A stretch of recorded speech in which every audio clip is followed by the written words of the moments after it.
My girlfriend said I was too available, that it wasn't attractive.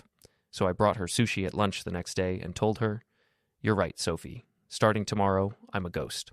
Before we dive deeper into this story, I have one small request. Please subscribe, drop a like, comment, and hit that hype button to boost this channel so more people can discover these incredible Reddit stories. I should have seen it coming. The late nights at her art studio, the way she'd flip her phone face down when I walked into the room, how she suddenly needed space to breathe after 2 years together. But when you're busy being the perfect boyfriend, always texting back, always available, always accommodating, you miss the obvious signs that your girlfriend is screwing someone else. My name is Ryan Mitchell, and I'm a software engineer at a Miami tech startup. 29 years old, decent looking, make good money, and apparently way too eager to please. Sophie Martinez was my girlfriend. 27, freelance graphic designer, beautiful in that effortless bohemian way that makes guys like me think we've hit the jackpot. The irony is thick enough to choke on. She complained I was too available, so I made myself scarce. What I discovered during my newfound unavailability was that she'd been plenty available herself, just not to me. It started 3 weeks ago when my assistant Nina handed me a coffee and said, "Sophie called again. That's the 5th time today." Nina's 25, sharp as a blade, and has this way of delivering information that makes you pay attention. "What did you tell her?" "Same thing as always. You're in meetings." Nina paused, studying my face. "You know, for someone who claims she needs space, she sure seems panicked that you're actually giving it to her." I'd been playing the ghost game for exactly 2 weeks at that point. No immediate text responses, no surprise lunch deliveries, no dropping everything when she called. Instead, I'd been taking work trips, hitting the gym, even went out for drinks with clients, something I'd never done when Sophie might need me for something. The transformation was intoxicating. My phone buzzed constantly with her messages, each one more desperate than the last. "Where are you? We need to talk." "This isn't like you." She was right. It wasn't like me. The old me would have crumbled at the first pouty text. The new me screenshot her messages and sent them to Nina with laughing emojis. But Nina's expression that afternoon told me the game was about to change. "There's something else," she said, closing my office door. "My friend Jessica works at the Palms Hotel downtown. She sent me this." Nina showed me her phone. A photo from Jessica's Instagram story, quickly deleted but not quickly enough. Sophie, laughing over cocktails with a man I didn't recognize, tall, silver at the temples, expensive suit. The timestamp showed yesterday, 2 p.m., right when Sophie told me she was working on a big project and couldn't be disturbed. Who is he? Adrian Castellanos, startup investor, married, drives a BMW that costs more than most people's houses. Nina's voice was clinical, but her eyes were sympathetic. Jessica says they've been meeting there for months. The bottom dropped out of my world, but I kept my face neutral. Months? She remembers because Adrian always tips the valet $100 to park his car where his wife won't see it if she drives by. I leaned back in my chair, processing. Months. While I was being the perfect boyfriend, Sophie was playing house with a married investor at luxury hotels. While she was telling me I was too available, she was making herself very available to someone else. "Ryan?" Nina's voice seemed to come from far away. "I'm fine." I wasn't fine. I was calculating. "Nina, I need you to do something for me." That evening, instead of going home to Sophie's apartment like usual, I drove to South Beach and had dinner alone at an upscale restaurant. I posted a photo of my meal on Instagram with the caption, "Sometimes the best company is your own." Then I turned off my phone. When I finally checked my messages the next morning, there were 17 texts from Sophie and 4 missed calls. The progression was beautiful to watch. Confusion, then irritation, then genuine panic. "Sophie. Where are you?" "Sophie. Your phone is going straight to voicemail." "Sophie. This is ridiculous. Call me back." "Sophie. Ryan, I'm worried. Please just let me know you're okay." "Sophie. I'm coming to your office." That last one had been sent at 11 p.m. She'd actually driven across town to my office building, only to find it locked and dark. I was smiling when Nina walked in with my morning coffee. "You look pleased with yourself." Sophie had a meltdown last night. 17 texts? Funny how that works. Nina set down the coffee and pulled out her phone. Speaking of Sophie, Jessica sent me something else. From last night. Another photo. Sophie at the Palms again, but this time she looked upset. Adrian was leaning across the table, his hand covering hers, his expression intense. The body language screamed relationship drama. "Trouble in paradise," I murmured. Jessica heard them arguing. Something about Adrian's wife getting suspicious and Sophie needing to be patient. Patient. While she was telling me to give her space, she was being patient for another man to leave his wife. My phone rang. Sophie. I looked at Nina. Should I answer? You're in a very important meeting, Nina said with a straight face. I let it go to voicemail. Then I called my college friend Miguel, who'd become a private investigator after his stint in the army. I need a favor, I told him when he answered. What kind of favor? The kind that involves cameras and following people around. Miguel was quiet for a moment. You sure you want to go down this road, man? I'm already on it. I just want to see where it leads. By that afternoon, Miguel had everything I needed. Photos, timestamps, even credit card receipts that Sophie had carelessly left in her car. The evidence painted a picture of a months-long affair conducted in plain sight while I was being the perfect, available boyfriend. But evidence wasn't enough. I wanted Sophie to feel exactly what I'd felt when Nina showed me that first photo. I wanted her to experience the gut punch of betrayal, the humiliation of being played. I wanted revenge, and I wanted it to be spectacular. The art gallery opening was perfect. Sophie had been talking about it for weeks. Her biggest client showcase, all the important people in Miami's art scene would be there. She'd begged me to come, back when she thought she could manage both her boyfriend and her married lover in the same social circles. I RSVP'd yes, but didn't tell her. Instead, I asked Melissa, a stunning marketing executive I'd met at a tech conference, to be my date. Melissa was everything Sophie wasn't. Polished, confident, completely unavailable emotionally, which made her perfect for what I needed. Just to be clear, Melissa said as we walked into the gallery, this is about making your ex jealous? Ex-girlfriend, I corrected. And yes, I can work with that. The gallery was packed with Miami's creative elite, all air kisses and networking disguised as art appreciation. I spotted Sophie immediately. She was radiant in a black dress I'd bought her for her birthday, standing next to a series of abstract paintings that probably cost more than my car. She saw me at the same moment I saw her. Her face went through a fascinating series of expressions, surprise, confusion, and then something that looked like panic when she noticed Melissa on my arm. Ryan! Sophie's voice was too bright, too loud. She practically sprinted across the room, leaving a cluster of potential clients mid-conversation. I didn't know you were coming. Last-minute decision. I smiled and pulled Melissa closer. Sophie, this is Melissa. Melissa, Sophie. The ex-girlfriend, Melissa said with a smile that could cut glass. Ryan's told me so much about you. Sophie's composure cracked slightly. Ex? We're just taking some space. Right, Melissa said. That's what Ryan said. Very mature of you both. I watched Sophie struggle with this new reality. For weeks, she'd been operating under the assumption that I was pining for her while she played house with Adrian. The idea that I might have moved on, that I might be unavailable to her permanently, clearly hadn't occurred to her. Can I talk to you? Sophie grabbed my arm. Privately? Actually, we were just heading to the bar, I said, gently removing her hand. Melissa wants to try that new cocktail everyone's talking about. The one with the gold flakes, Melissa added helpfully.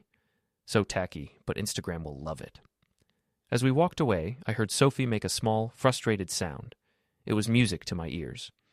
At the bar, while Melissa charmed the bartender into making her ridiculous cocktail, I scanned the room for Adrian.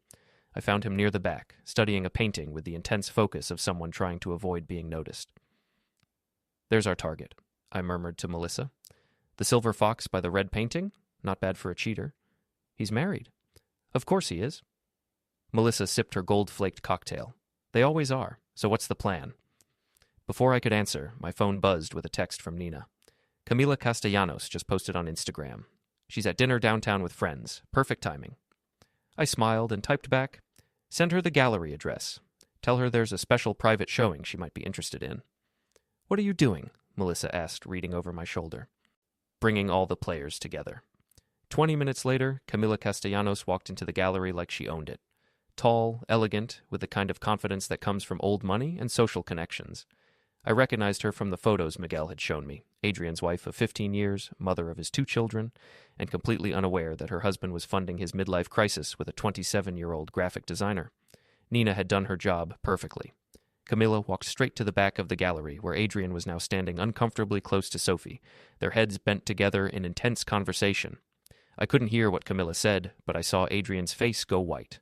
Sophie looked confused for about 3 seconds, then horrified as she realized who Camilla must be.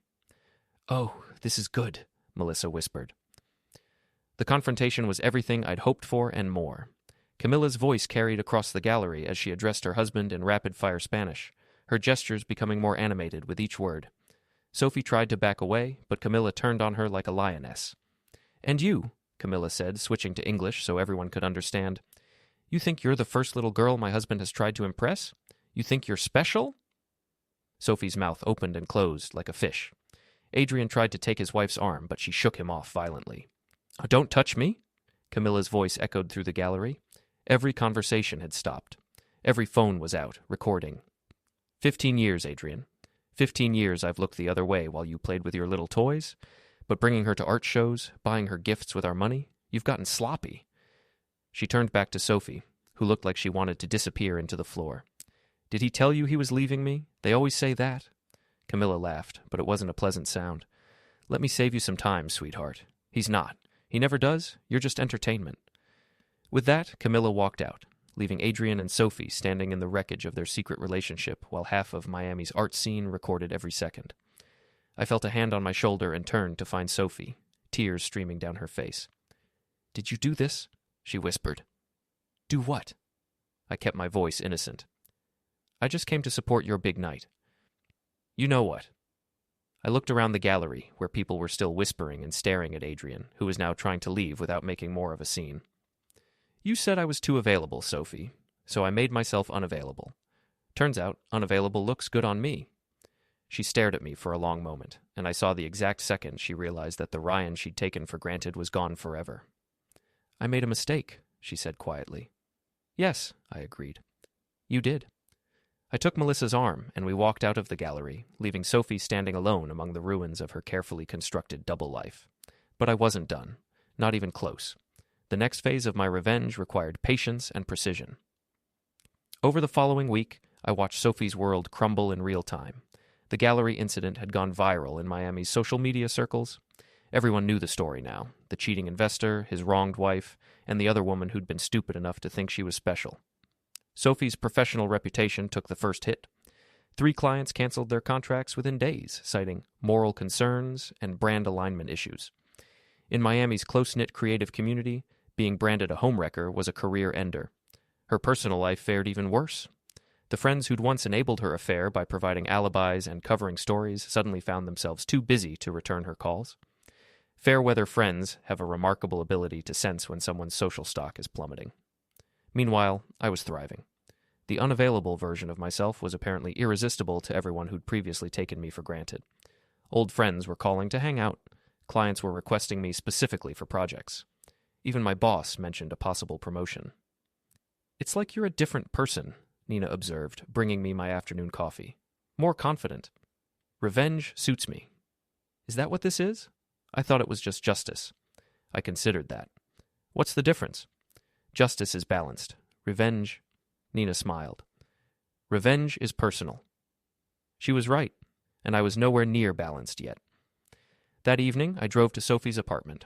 Our old apartment, technically, since I'd been paying half the rent for 2 years. She buzzed me up immediately, probably hoping I was there to reconcile. "Ryan!" She threw her arms around me the moment I walked in. "I've been calling you." "I know." I gently disentangled myself. "We need to talk." "Yes, we do." Sophie's eyes were bright with hope. "I know I messed up. I know I hurt you. But we can fix this. I'm moving out." The words hit her like a physical blow. "What?" "My name's not on the lease, but I've been paying half the rent. I'm done." I pulled out an envelope and set it on her coffee table. "That's my half for this month. After that, you're on your own." "Ryan, please. You can't just..." "I can." I looked around the apartment, at all the little touches I'd contributed over the years. The bookshelf I'd built, the painting I'd bought her for Valentine's Day, the coffee machine I'd saved up for because she complained about the cheap one she had. "I'll be back tomorrow for my things." "This is about Adrian, isn't it?" Sophie's voice was desperate now. "It's over with him. It was never serious anyway. He was just..." "Just what? A sugar daddy? A backup plan?" I shook my head. "You know what the funny thing is, Sophie. I would have forgiven the affair. If you'd come to me and said you'd made a mistake, that you wanted to work it out, I probably would have tried. Then let's try now." But it wasn't just the affair. I met her eyes, and I saw her flinch at whatever she saw in mine. It was the months of lies, the way you made me feel crazy for noticing you were distant, the way you complained about me being too available while you were running around with someone else. You didn't just cheat on me, Sophie. You gaslit me. Tears were streaming down her face now. I'm sorry. I'm so sorry. I know you are. You're sorry you got caught. You're sorry there were consequences. You're sorry your meal ticket is walking away. I headed for the door. But you're not sorry you did it. If Adrian hadn't gotten exposed, you'd still be playing both sides. That's not true. I paused with my hand on the doorknob. Prove it. How? Tell me when it started. Tell me every lie you told me. Tell me every time you chose him over me and made me feel like I was asking too much. I turned back to face her. Tell me the truth, Sophie. All of it. She opened her mouth, then closed it. We both knew she couldn't do it. Even now, even with everything falling apart, she couldn't be completely honest. That's what I thought. I opened the door. I'll be back tomorrow at noon for my stuff. Please don't be here. I left her crying in the apartment I'd helped make a home, and I felt nothing but relief. The final act of my revenge came 3 weeks later at the Miami Tech Innovation Awards. I'd been nominated for an Engineering Excellence Award, something that would have thrilled me a month ago, but now felt like a footnote to more important business. Sophie was there, of course. She was working the event as a freelance photographer, probably one of the few gigs she could still get. She looked thinner, tired, but she'd made an effort with her appearance. When she saw me across the crowded hotel ballroom, she actually smiled and started walking over. I intercepted her halfway across the room. Hello, Sophie. Hi. Her voice was soft, hopeful. Congratulations on the nomination. Thank you. I've been thinking about what you said. About telling you the truth? She took a breath. Maybe we could get coffee sometime. I could explain everything. I studied her face, looking for any sign that she understood what she'd done to me.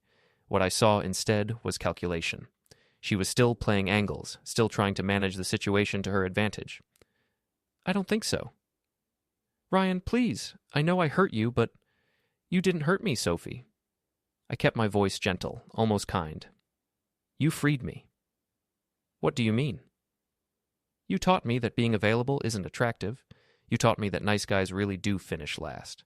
You taught me that people will take whatever you're willing to give and then ask for more. I smiled, and I saw her take a step back. Most importantly, you taught me that I deserve better than someone who sees my love as a weakness to exploit. You did. But it's okay. I'm grateful, actually. I gestured around the ballroom at the successful, confident people networking and celebrating. Look around, Sophie. See all these people who want to talk to me now, the clients who request me specifically, the promotion I got last week? None of that would have happened if I'd stayed the same guy who brought you sushi and asked nothing in return. Her face was pale now. So that's it? We're just done? We were done the first time you met Adrian for drinks and came home to tell me you loved me. I checked my watch. I should get back to my table. They're announcing the awards soon. Ryan, wait. She grabbed my arm, and for a moment, she looked like the girl I'd fallen in love with 2 years ago. I do love you. I know I screwed up, but I do love you. I know you do. I gently removed her hand from my arm. But you love yourself more. You always have. That's not going to change. I walked away from her for the last time, and when they called my name as the winner of the Engineering Excellence Award, I looked out at the applauding crowd and felt something I hadn't experienced in years. Complete satisfaction with my own life. In my acceptance speech, I thanked my team, my company, and my assistant Nina for keeping me focused on what mattered. I didn't mention Sophie, but she was there in the subtext of everything I said about growth, change, and learning to value yourself enough to walk away from people who don't appreciate what you bring to their lives. After the ceremony, as I was leaving the hotel with my award, I passed Sophie in the lobby. She was packing up her camera equipment, moving slowly like someone who was exhausted by the effort of holding herself together. She looked up as I passed, and for a moment our eyes met. Congratulations, she said quietly. Thank you. You look happy. I am. She nodded, accepting this, and went back to her packing. I walked out into the Miami night, breathing in the warm air and feeling lighter than I had in years. My phone buzzed with a text from Melissa. Saw the award announcement online. Drinks to celebrate? I typed back, sorry, not available tonight. But this time, unavailable felt like a choice rather than a punishment. I'd learned the difference between being wanted and being valued, between being available and being taken for granted. Sophie had been right about one thing. Being too available wasn't attractive, but she'd been wrong about the solution. The answer wasn't to play games or withhold affection. The answer was to be available only to people who deserved it. As I drove home to my new apartment, a sleek downtown loft that was all mine, I thought about the man I'd been just a few months ago. Eager to please, quick to forgive, always making excuses for other people's bad behavior. That man would have taken Sophie back. He would have convinced himself that love meant accepting whatever scraps of attention she was willing to offer. But that man was gone, replaced by someone who understood his own worth, someone who could walk away from a beautiful woman's tears, because he knew they weren't tears of genuine remorse. They were tears of frustration that her manipulation wasn't working anymore. The best revenge, I'd discovered, wasn't making Sophie suffer. It was becoming the kind of man she'd lost the right to have,